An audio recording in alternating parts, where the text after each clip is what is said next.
Welcome to Growth Colony, Australia's B2B podcast. I'm Alex from Xgrowth. Each episode, we bring you B2B founders, CMOs, marketing and sales leaders to find out what makes them successful and what was behind their failures, or as we like to call them, hard-learned lessons. If you enjoy the episode, please consider giving us a 5-star rating on Apple Podcasts and share the pod with a friend you think could get value out of it. And of course, make sure to join the community Slack channel at growthcolony.org/Slack. That's enough from me though, let's dive right in. Hello everyone, welcome to another episode. I'm Shahin Hoda with Xgrowth, and today I'm talking to Stephanie McCredie, Director of Account-Based Marketing, Strategic Accounts, and Customer Marketing at Salesforce, about how she approaches ABM at Salesforce, how she and her team divide their attention among companies' strategic accounts, and what are some of the go-to strategies that she has when it comes to dealing and engaging the sales team in the work that she does. On that note, let's dive in. Stephanie, thanks for joining us. Thanks for having me. It's great to be here. Yeah, absolute pleasure. I'm really excited to talk about this, and I think there are, that experience that you bring from Salesforce and the work that you've done also at IBM in the past. It's like a lot of golden nuggets, a lot of insights. So I'm super excited to talk about it. And I think where I want to start is if you could give us a high level view of what does ABM at Salesforce look like. If you could paint us a picture about that, I think that would be a great starting point. Yeah, sure. So account-based marketing at Salesforce we have a mix of one-to-one, one-to-few, and one-to-many programs across several markets, actually. So we've got account-based marketing in the US, we've got it in Europe, including Scandinavia. I learned from my friends in the Nordics. We've also got it in the UK, and then here in Australia and New Zealand as well. And each of the programs or the different markets had been approaching things in different ways over the last few years, but this year, really thrilled to have a Centre of Excellence start up for account-based marketing at Salesforce at a global level and really bring some consistency and some best practices as well as new technologies, etc., into what we're doing in each of the markets. Yeah, that's really interesting. Center of Excellence. And people are like, why do you need that? Because I feel like in a lot of other areas of marketing, it might be directly influenced by headquarter, and you would have, like even with programmatic ABM, there's a lot of stuff that happens HQ, and it's a lot easier to communicate, hey, this is how we do things, where ABM becomes a lot more specific.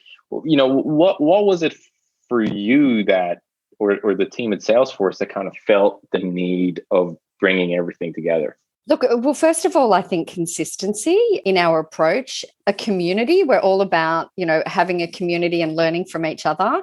So what I've really valued is, that consistency, the community, the best practice sharing, but also, especially as we've gone into with COVID, having more of a digital approach. There's so many different technologies that we ourselves have at Salesforce, but also other technologies that we can leverage, that our Centre of Excellence is now also sort of looking into the latest and greatest technologies we can use, how we roll them out. But one of the key areas that I think most ABM professionals really are challenged with in their first year or few years of doing account-based marketing is around measurements, actually. And we found across the globe that ABM needs to be measured in different ways. And we know ITSMA, and we follow that methodology of the 3 Rs. But really, traditional marketing has often been measured more on MQLs and pipeline generated and helping progress and close deals. But for account-based marketing, we wanted to bring in those relationship and reputational measures. How are we going to measure that consistently across the globe and easily? And so I'm thrilled that now I can use a dashboard that uses Einstein Analytics and Tableau CRM to visualize for me how my program's performing, but also I can see how the ABM programs are performing across the globe in a consistent way and have that consistent dialogue and discussion with stakeholders, both in marketing and in sales. That sounds so hot. For an ABM nerd like me, I'm like, that sounds amazing.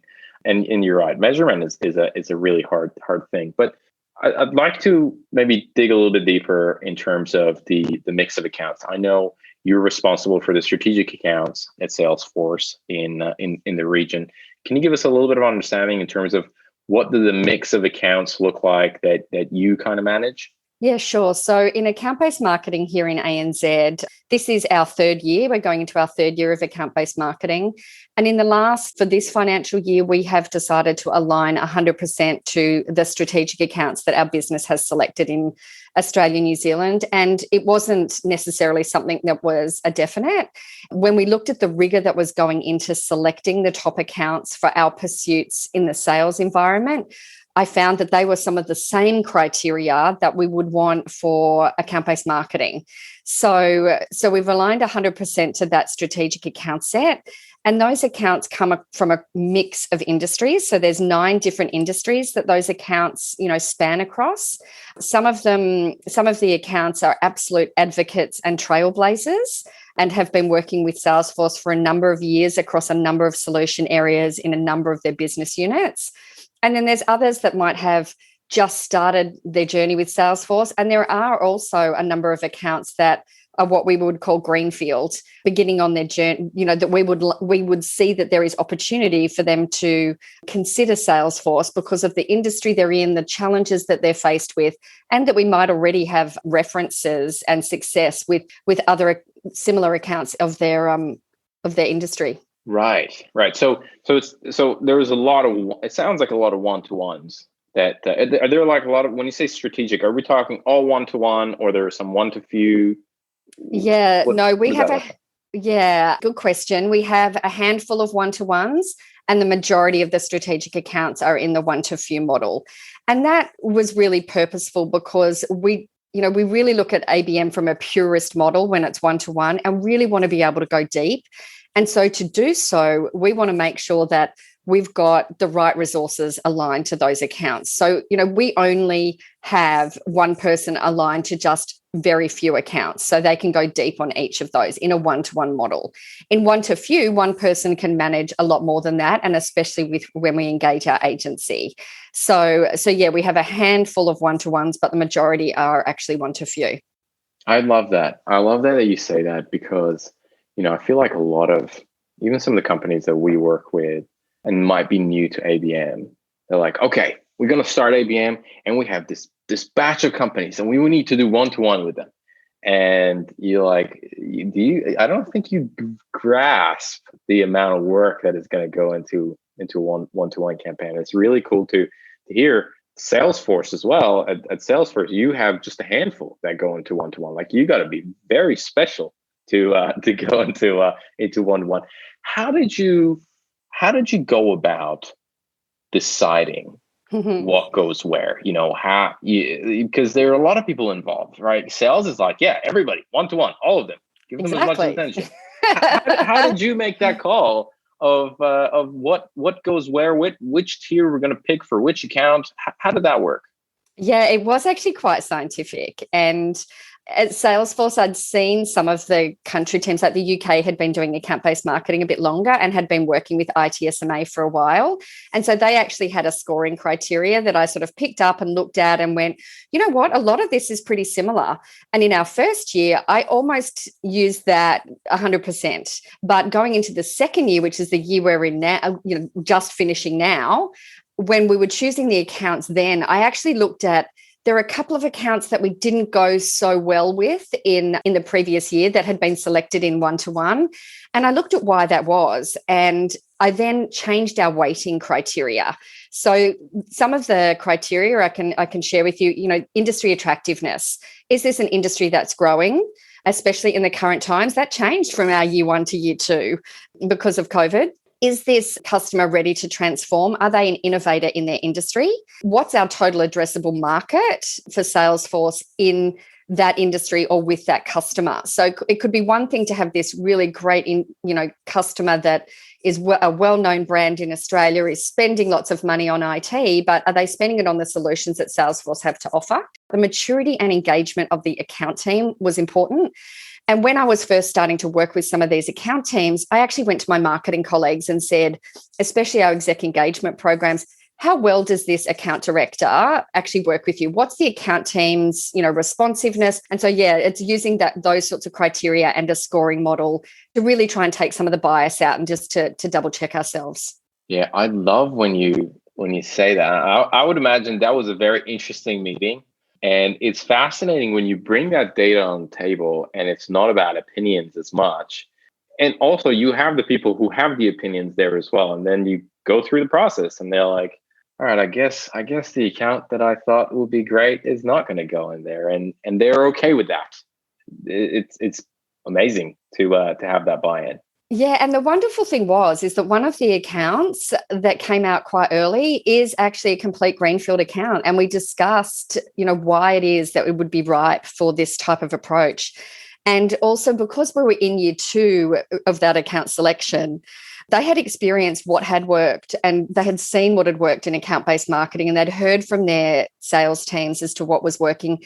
So they certainly got an appreciation that the account we're selecting for account-based marketing doesn't mean that there's not some great sales opportunities happening right now for those accounts, or the ones they're really pursuing in sales may not be the ones that we're looking at for account-based marketing over a 2 to 3 year period. So they really had an appreciation between the selection of an account for account-based marketing versus an account for a sales pursuit. Got it. And I want to touch on this, that you talked about the length, 3 years. It's hard to convince for a marketer to go and say, I'm designing a campaign that is going to pay off in 2 years' time. And the CEO is like, get out of my office.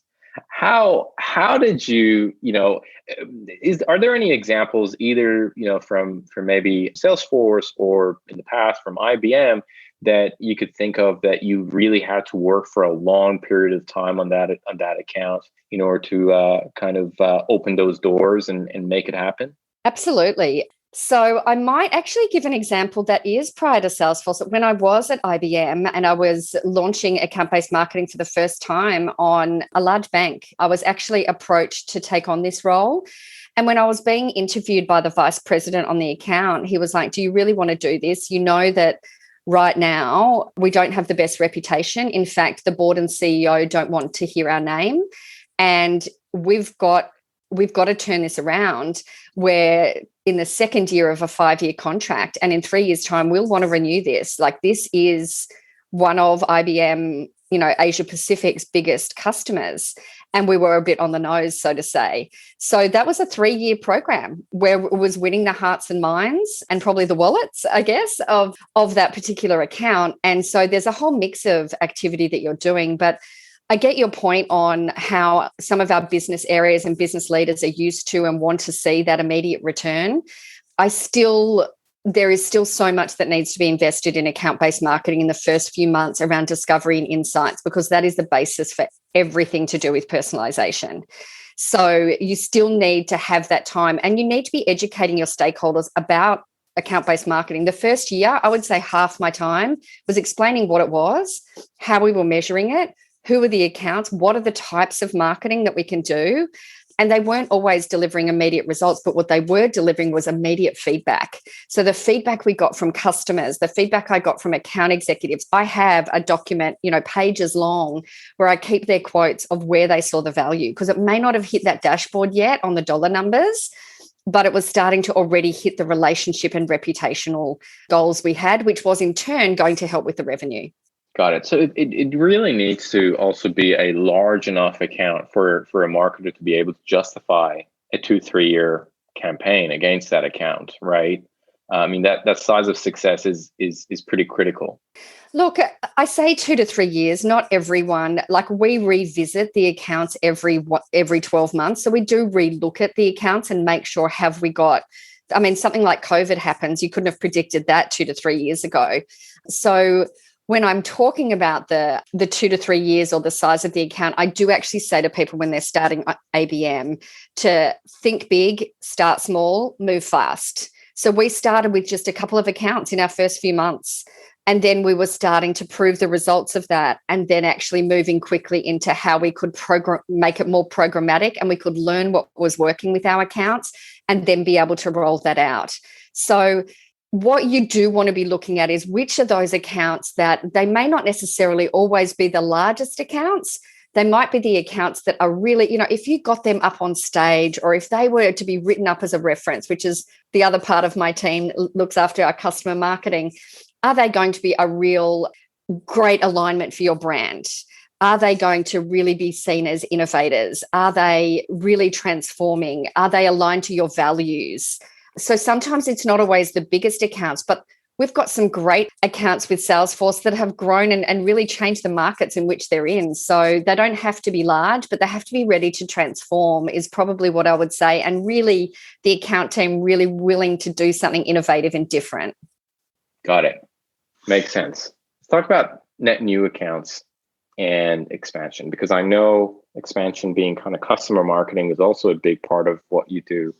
How do you approach these two differently? And what do you kind of think about when somebody says, this is also an account that might be a one-to-few or a one-to-one that is net new.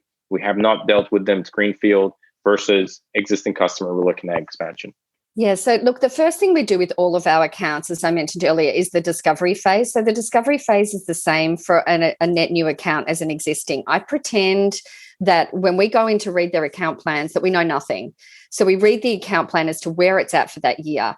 We get them to fill out a survey that includes a lot of questions about where do we currently sit with regard, are we overall, does the account see us as, are they advocates for Salesforce? Are they neutral? Are they detractors? Are they positive, negative, etc.? How many of the stakeholders are neutral, positive, negative? How many of, who are the partners in the account? Like whether it's an implementation partner or a strategy consultant. Who are the key C-suite that you want to learn more about?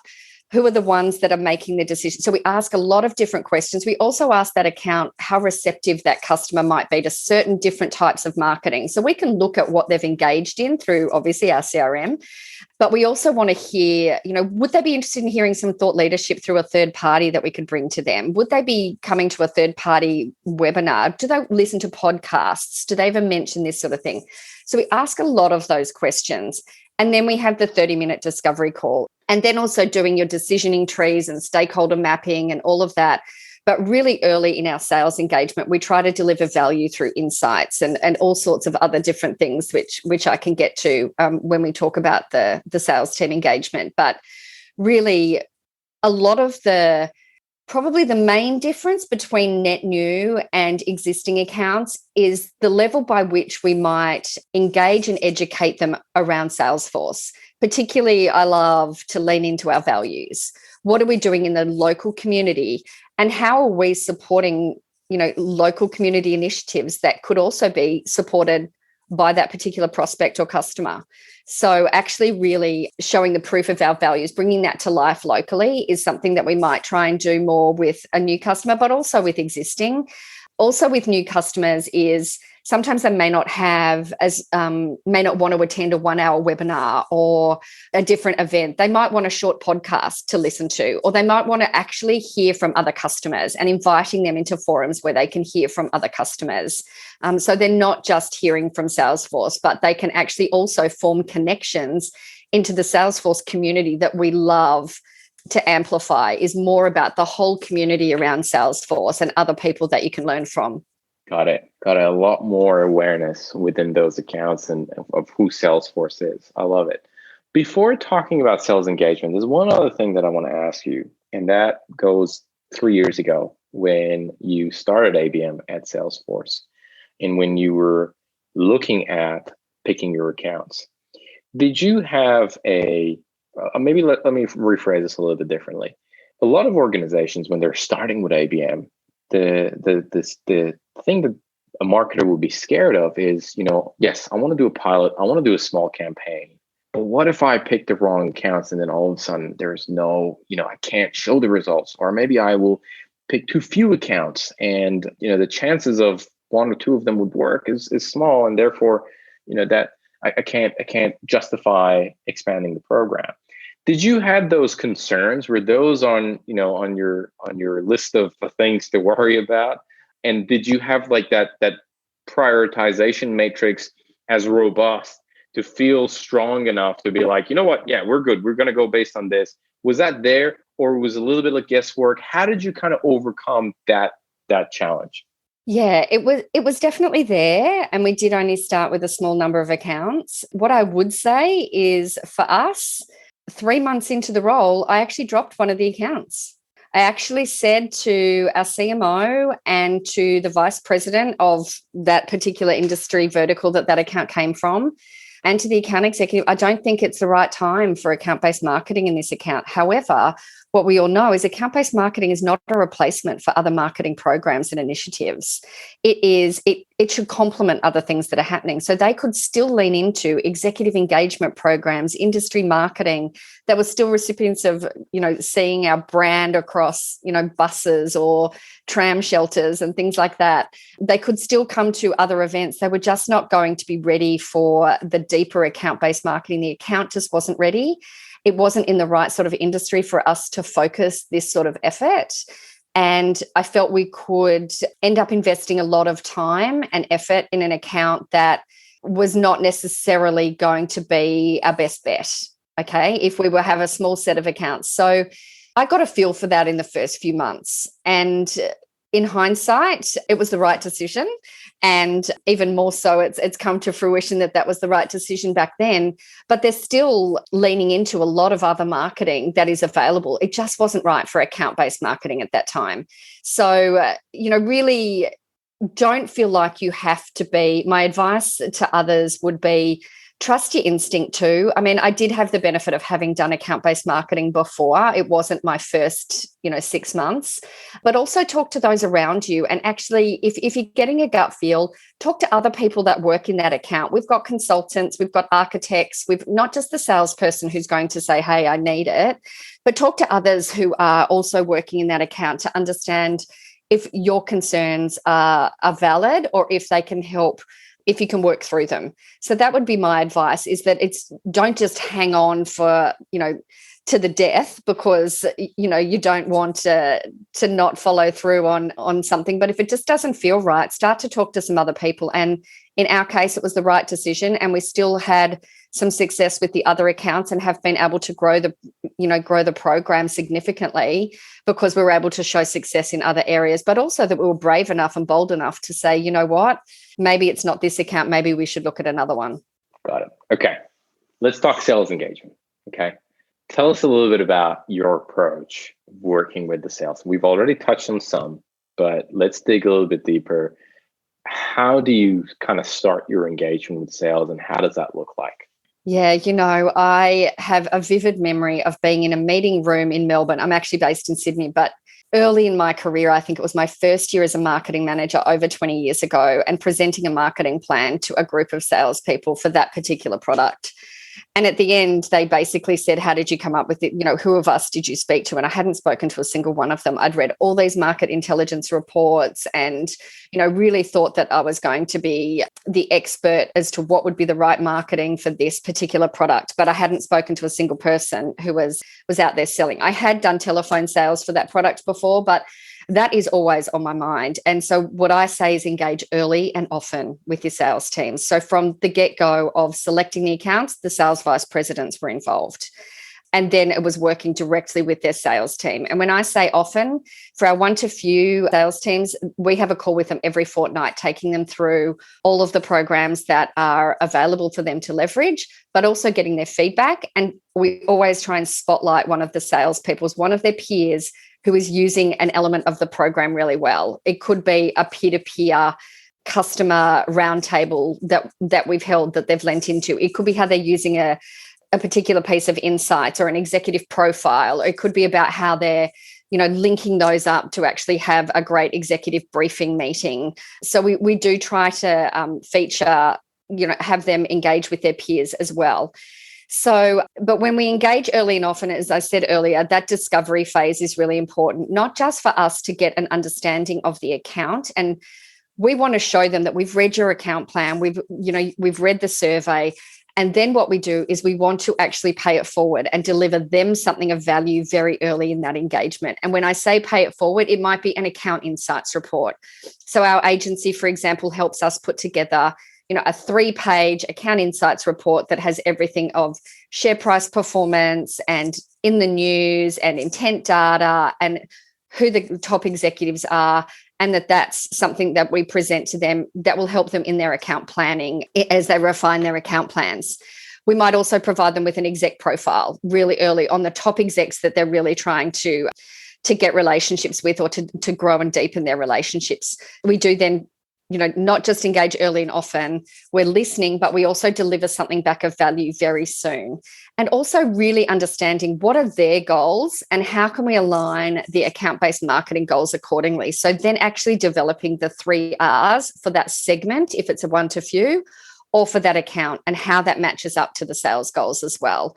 So really aligning the marketing with sales and business outcomes, not just with marketing activities. Also, we realize that, our sales teams aren't necessarily messaging experts. So how we help them in developing really crisp messaging for their accounts that is going to help them go deeper with personalization in an RFP or in other things that they could use. So actually providing them with some elevator pitch type messaging as well.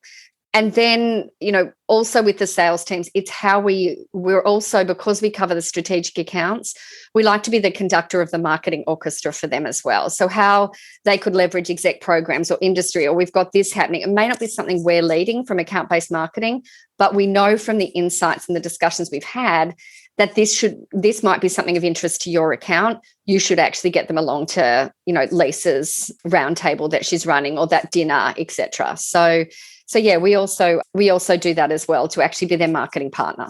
That's amazing. And I, one of the things that I've realized working with on ABM campaigns is it's also really important for the sales team to understand how much work goes into ABM campaign.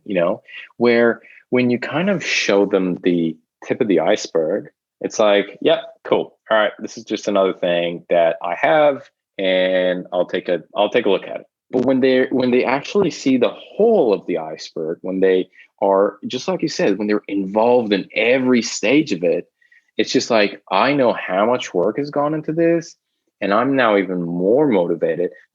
Forget about the fact that now my inputs are here, and you've taken that into consideration and mix it into this ABM program.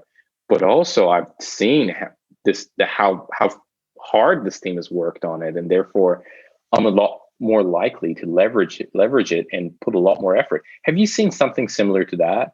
Yeah, absolutely. They can see they're part of the formation of the different elements of personalization, because again, that is what sets account-based marketing apart. We've started with the needs of the account or the cluster of accounts, and then we've built everything out from there. We've built the messaging, we've built the activities, we've built a journey of what we want to take the customer on. And we've also then been saying to the sales team all along the way, what's a key moment that could be mattering to you? Like, what's coming up where you might need additional help? Because the sales teams aren't used to engaging marketing this way. They're used to sometimes being receiving of all of the marketing programs that are available to them, and they have to choose what is relevant for their account. This time, we're trying to create it for them based on the fact that it's relevant for this set of accounts, or for one particular account, or one particular pursuit within an account. So when it happens that way, they are more bought into it. Absolutely. They also need to sometimes be reminded of, oh, you just mentioned that and this used to happen in the pre-COVID times, that your customers not able to come to our event because they're going to be in San Francisco. Why are they in San Francisco? Are we having a meeting with them while they're in San Francisco? And then they start to ask those questions. They also now realize the importance of even understanding more about the hobbies of their customer, because we don't want to invite them to the AFL if they're a mad rugby fan, or we know what team they go for. So we really want to get into that business to person, that human interaction, those human touches, and also, to derive that reputation and relationship that other parts of marketing haven't necessarily been measured on or been able to do because they're not measured on them. So we were able to bring that element that the sales teams are not used to. So sometimes we're often reminding them of, we could help you with that. So, that's great as well. Yeah, I hear you. This has been amazing. I love this conversation. Now, before we wrap up, and I have a few rapid questions I want to ask you, but before I do that, is there anything that you think about our conversation is important that I maybe didn't ask, but you think that listeners are going to get a lot of value that we didn't touch on? Hang in there. It's not easy. You can probably tell I'm a bit passionate about this. It is the most exciting area of marketing right now, and it is the area where you get closest to your customer. So if you're like me and you've been in sales, but you don't necessarily want to still be in sales and you want to be really close to the customer, then this is the most exciting place to be, where you can see and hear and feel the impact that your marketing is having, not just on a business and with a business solution, but sometimes on the people themselves.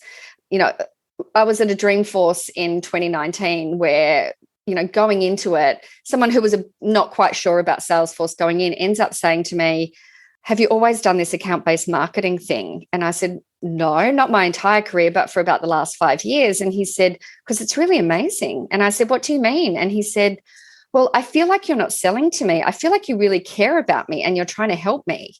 And so that really had an impact on him. And I never told him I do. I guess it's on the bottom of my emails. I do account-based marketing, and I was introduced more as sort of the person in marketing that can really help and steer them in the right direction. We did very curated agendas and experiences, during business hours at Dreamforce and after hours. We'd set up very specific meetings, very specific welcome packs, all sorts of things that we'd done for them. But to think that you can actually have an impact in someone's, business decision that could also personally help their career. So yeah, I would say don't give up. Reach out to me. Happy to talk to anyone and to connect and share stories. It is worth it, but it can take a bit of time. Got it. I love it. It is probably the most human form of marketing. Like, you're closest to that. But I love that description. Okay, let's do a couple of questions really quick, and before we wrap up. So the first thing I want to ask you is, what's one resource? Could be a book, podcast, blog, whatever it is that you've consumed that has changed the way you work or live. I would say it's a book. And I've read several of this author's books, but the one that probably changed me the most and that I related to and I try and live by is Leaders Eat Last by Simon Sinek. So I love, that was helping me understand how I could become the leader that I wanted to become. It also explained a lot about the leaders that really inspired me and why, and also the ones that, I learned from for the opposite reasons. But yeah, it was more about how, focusing on the people, and then the numbers will manage themselves, not managing the numbers first. Got it. Next question. What is one piece of advice that you would give to B2B marketers? What would that be? Invest time in collecting insights and data from a variety of internal and external sources. It could be quantitative data, qualitative data, looking at social media, really using that data to inform your messaging and your programs to be more relevant to your audience. Relevance is just so important right now in a very crowded marketplace. So to be relevant, really finding the data and insights that's going to move the needle. Got it. Question number 3: who are some of the influencers that you kind of follow in this space? Well, definitely Bev Burgess from ITSMA. Actually, yes, I do have her book here. Oh, there we go. The second edition. Go. I've even got a signed copy. Look. Yeah. So Bev is not just an expert on account-based marketing, but just a lovely human. I'm privileged to be able to chat to her every week at the moment. But yeah, definitely following Bev. Other from a marketing perspective, Seth Godin, but then business generally, the Richard Branson, I love when you input your employees first and you look after your employees, they'll take care of your customers. And Mark Benioff is like that as well. I've mentioned Simon Sinek, local leaders, Naomi Simpson. So yeah, there's some of the people that I follow and really relate to. Got it. Okay. Third question is, this is the last one. Sorry. What's something that excites you about B2B today? Well, I think it goes back to everything I've just mentioned. Personalization excites me, but being able to personalize at scale, having the technology, having the data and insights serving us up the ability to personalize at scale is what will excite me. So that account-based marketing won't just be something new, it will actually be expected, that it's not a nice to have, it's a must have, and that we've got personalization at scale being able to happen so that it's not as resource intensive sometimes, but it's even more targeted and even more efficient. Got it. Well, On that note, Stephanie, this has been an awesome conversation. I really loved it. Thank you so much for coming on the show. And I'm pretty sure a lot of our listeners are going to get a lot out of this. Thank you so much for your time. Thank you so much. It's been great to be here. Thanks for having me. Absolute pleasure. Thanks so much for joining us on this episode. If you enjoyed it, please consider leaving us that 5-star rating on Apple Podcasts and sharing the pod with a friend. If you'd like to continue the conversation, please make sure to join the community Slack channel at growthcolony.org/Slack. growthcolony.org/Slack. Thanks again for all the support, and we're looking forward to seeing you again in the next one.